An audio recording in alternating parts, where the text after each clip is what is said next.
Hello, time for another game here. We only have 4 games left until the World Championship match started, and we are still covering games from the Budapest Olympiad where Gukesh played extremely good. It was like the second best performance ever. It was 30-56 in performance, and as you can see here, he defeated a lot of strong players like Vejip, Maghsoodloo, Carlsen, Fedusev.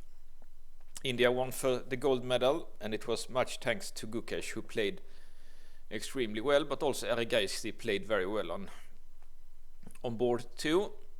United States of America was the favorites, but India won. So now he's playing against Iran. Iran's best player, Maghsoodloo. And he's deciding to go for the Tarash. Before, this is considered a better move. Something like this. This is what Kramnik played as black, the semi-Tarash. It's a solid opening, but this was considered to be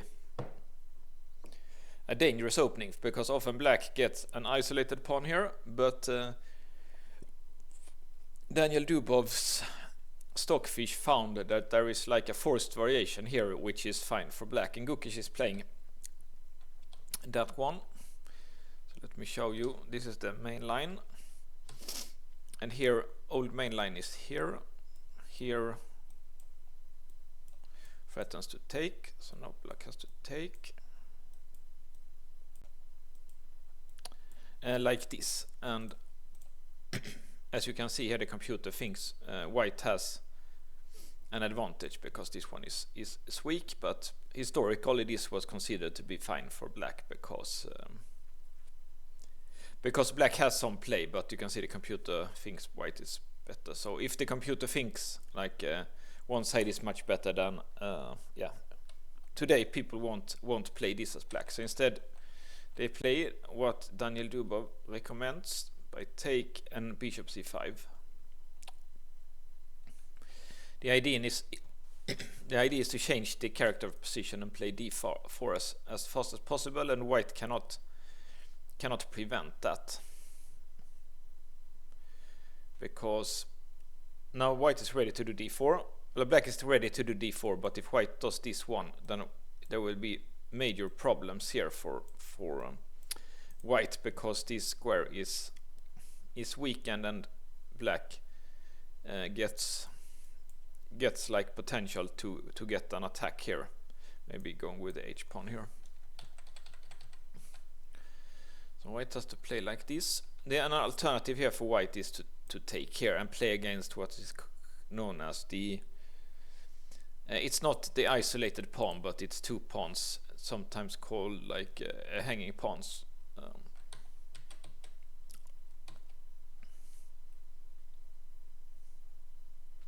And now d4, and historically this was considered to be good for white, but Dubov showed that this is fine for black here. So I'm sure this is theory, because this is like a common opening nowadays. So you can see the computer prefers maybe bishop g5, but I'm sure they had analyzed it, and now black has the chance to prevent bishop g5. So he has to go here, and now white plays like that. Sometimes white takes here, but then you get this pawn. You take with a pawn often and get this some kind of a pressure here. So instead white decides to do like that. It was possible for black to take on c5 and then play bishop d5. As you can see, the computer thinks it's the best, but I'm sure this is still theory for them. So now it becomes like this, and white has won a pawn, but there is problems here for big problems for for this knight. So that's black's compensation. Because, for example, e4 is only move here. For example, this does not work because here g5, and white is losing a piece because this knight cannot be defended. And of course, like, this doesn't work either because of this, and the knight is lost. So already a dangerous position for white.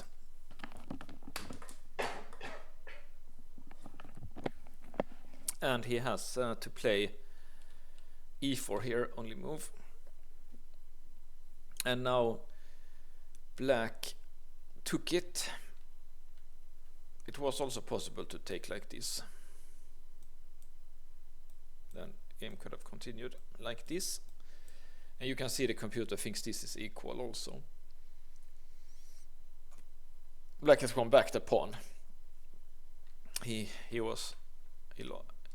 lost, but he decides to take like this instead.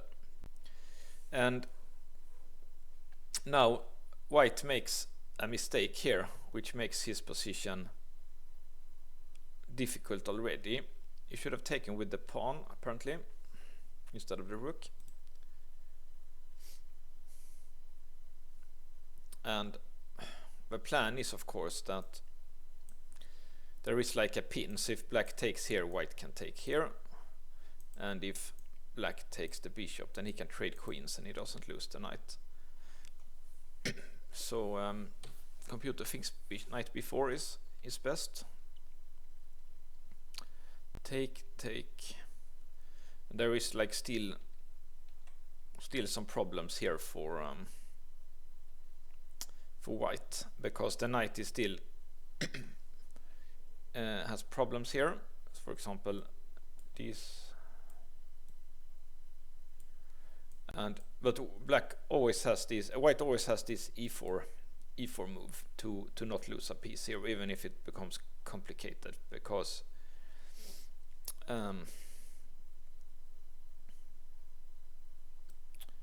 like this. And now not taking back because that would lose a piece, but playing this, and he's having big threats here. So this is a piece sacrifice for white.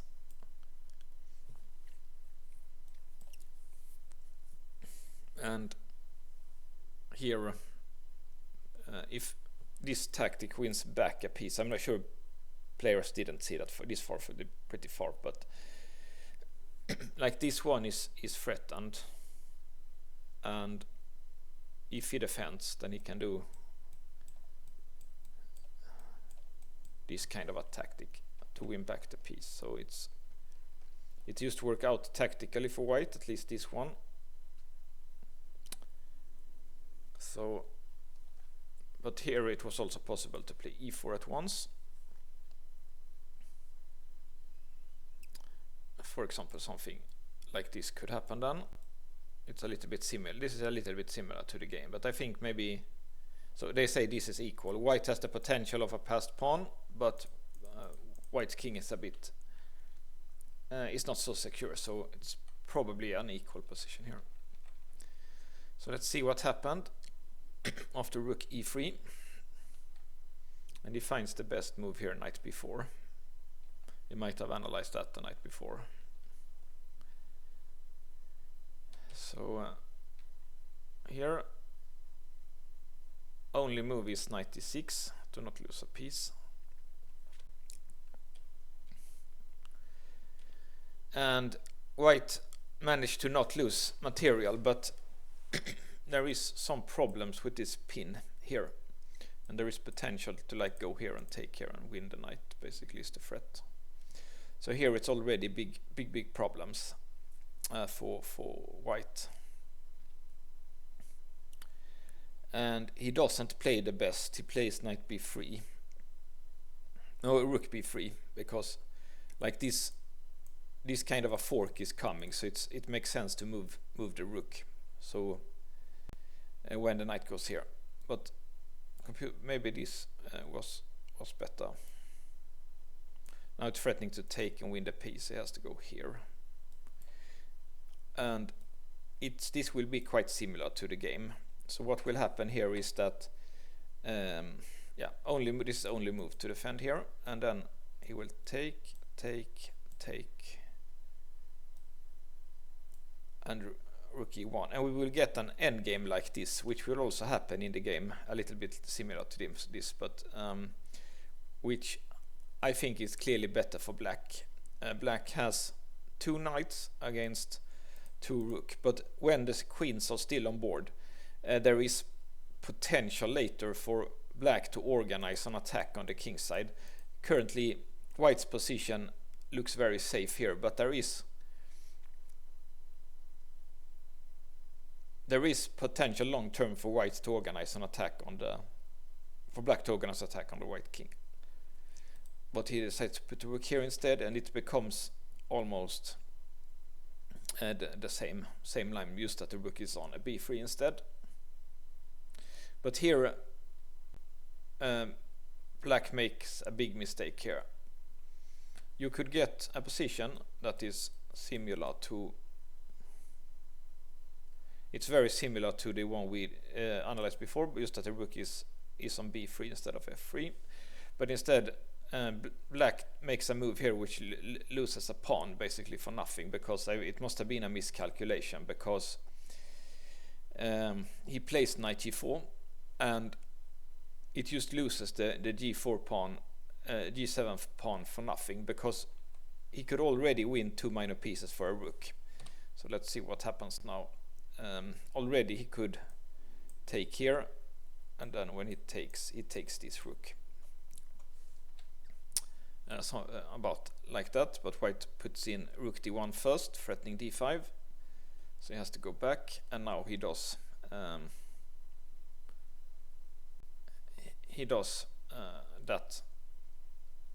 that move. And here let's just look at this this one first here, because there are some kind of difference. For example, this here, now black's king side is also weak, so I don't think black has any advantage here, and maybe Gukesh thought he could win by like playing this move here, but it doesn't work, because black's queen is also threatened here, so this just doesn't work for black. And here I'm pretty sure that if anyone's better here, it's probably white even, I think, because there is potential here that the endgames will be good for white now with that passed pawn on the queen side. So this was one move for white to get a safe position, but he decided to do rook d1 instead, which give blacks a few more options. For example, he could go for this equal, this kind of equal endgame here, and here it's interesting that he cannot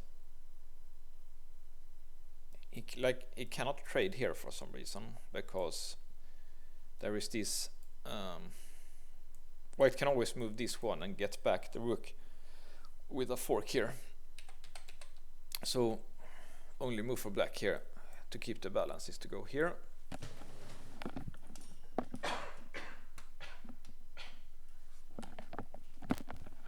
And what happens now is that basically it forces white to play like this probably, and black is an exchange up, but this pawn, and apparently he should take with this one instead to not get, so he couldn't pin it. Pinning the knight was bad. This kind of an endgame, I think it's equal, no problems for white here with this passed pawns, or he can do like he did now, where he played like this, some potential to go here, and white takes the pawn, and there is like potential for some interesting queen sacrifices here. He will do this one, and it will become this kind of a game where white has 3 pawns for the knight, and the computer thinks this is fine for white, but actually what will happen in the game is that white will play carelessly, and black will be able to organize a mating attack on the king side. It's hard to imagine that happening now, but it will happen relatively soon, just in a few moves, because white is playing careful. He's playing uncareful soon. So this is what happens, but there is other ways here also for white. For example, queen sack here, taking here,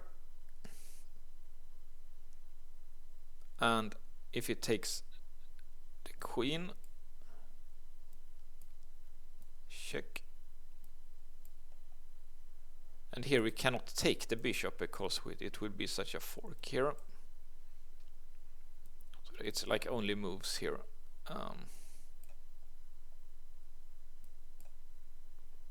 I still cannot take the bishop because here. So some kind of game like this, white has 2 pawns, bishop and rook for the queen, so he's 1 point up and his king is fairly safe, but currently he's being pinned, and this one is in it's in problems here. So for example, let's just show one more move. Apparently he can get out like this.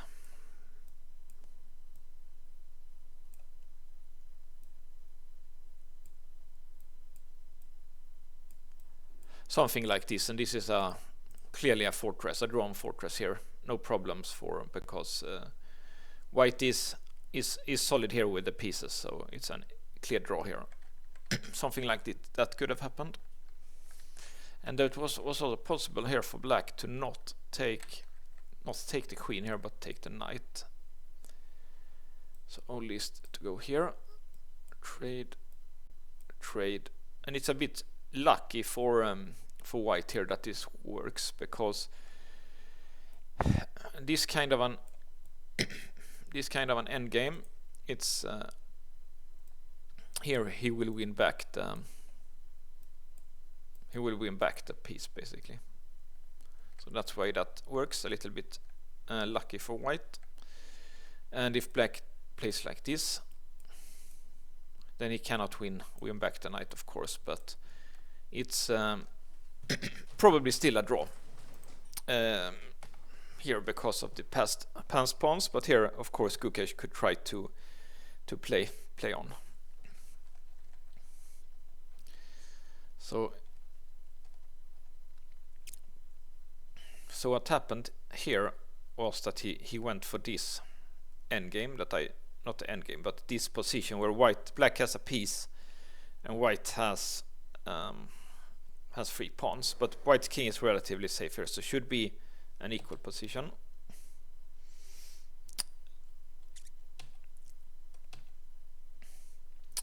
And here white makes a blunder, which might even be the losing move here. It's normal for white, of course, to start just going with the pawn as fast as possible, and then it's up to black actually to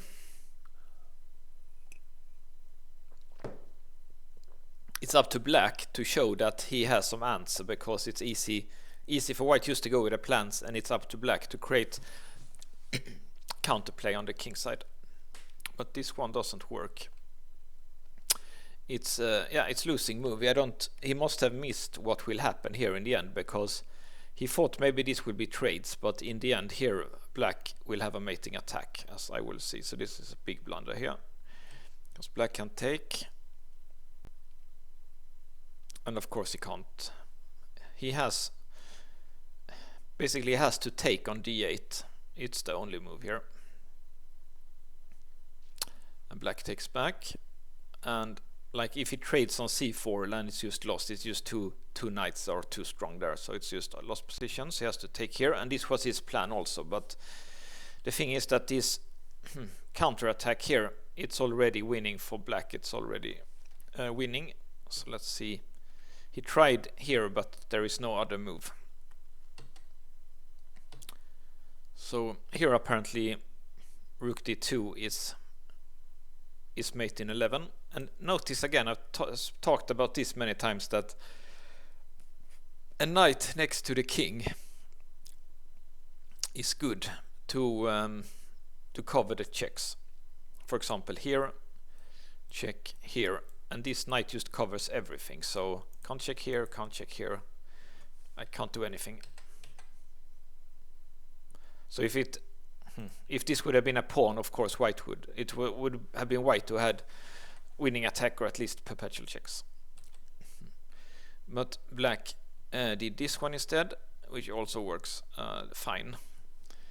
Of course the white queen cannot really move because of this, so he has to cover this one, and if he goes somewhere like here, then he will lose the queen, and if he goes here, it's mating one, of course, and he has to cover here, and if he goes here, it's actually also mate, because he can do like this, has to take, and it's checkmate. So it's lots of nice tactic that works out here for Gukesh, and so that's a nice win. And next time we will look at the final in this tournament between the two top-rated teams, India and United States of America. Gukesh against Fabiano Caruana.